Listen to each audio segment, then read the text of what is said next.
The arrival of the Union Army unleashes a flood. As many as 10,000, and it could be more, enslaved people crossed that summer. And actually, when we traced some of the people, some of them came from as far away as Richmond, Virginia. But a lot of them come in this area, and a lot of the men who crossed will come back and become members of the U.S. colored troops. So the river becomes the gateway to freedom for a lot of the enslaved people in this area. Now, while the whites were in the streets moving southward, the blacks were looking over the river to the Yankees.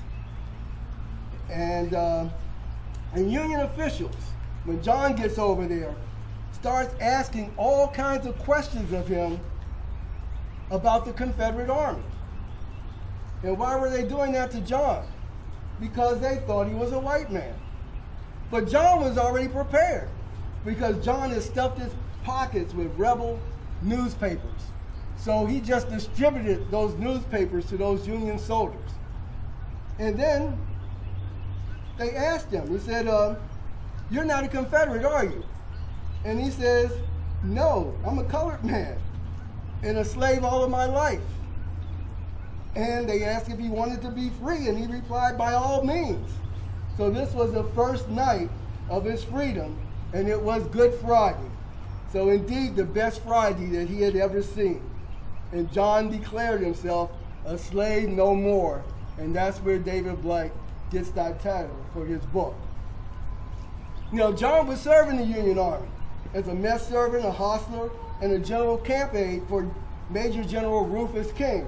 And that's the man, the general who actually was at Chatham, but he does make a headquarters at the bank.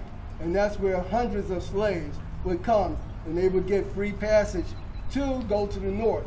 But a lot of them, before going to the north, they will stay with the Union Army here, and they would do odd jobs for the Union Army. Wash clothes, cook, clean, and they would get paid for that. And some of them, that was the first time they would get paid. But now, John, smart, he got paid $18 a month. Union soldiers only got paid $13 a month. So John must have been pretty good with himself, because he does get paid more than the Union soldiers do.